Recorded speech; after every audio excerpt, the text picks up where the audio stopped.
بسم اللہ الرحمن الرحیم۔ شب برات وہ مبارک رات ہے جسے نجات کی رات کہا جاتا ہے، مگر اس رات کی اصل حقیقت اور فضیلت کیا ہے؟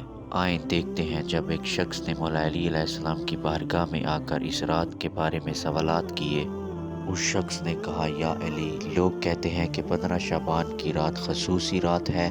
اس شخص نے کہا، یا علی، لوگ کہتے ہیں کہ 15 شعبان کی رات خصوصی برکات والی ہے۔ آپ ہمیں بتائیں کہ اس رات کی کیا اہمیت ہے اور اس میں اللہ اپنے بندوں پر کیسے کرم فرماتا ہے؟ مولا علی علیہ السلام نے فرمایا، اے شخص، یاد رکھ، اللہ نے سال کی 4 راتوں کو مخصوص کیا ہے جن میں وہ اپنی رحمت کے دروازے کھول دیتا ہے۔ ان میں سے ایک 15 شعبان کی رات ہے۔ مولا علی علیہ السلام مزید فرماتے ہیں، اس رات میں مخلوق کا رزق لکھا جاتا ہے اور آنے والے سال کی موت و حیات کے فیصلے ہوتے ہیں۔ اللہ تعالیٰ اس رات اپنے بندوں کی طرف خاص توجہ فرماتا ہے اور گناہ گاروں کی مغفرت فرماتا ہے، سوائے ان کے جو کینہ اور دوسروں سے بغض رکھنے والے ہوں یا ناحق قتل کرنے والے ہوں۔ تو اس شخص نے فرمایا، یا علی، تو ہمیں اس رات کیا کرنا چاہیے؟ مولا علی علیہ السلام نے فرمایا، اس رات عبادت میں گزارو اور دن کو روزہ رکھو، کیونکہ جب سورج غروب ہوتا ہے تو اللہ کا نور آسمان و دنیا پر نزول فرماتا ہے۔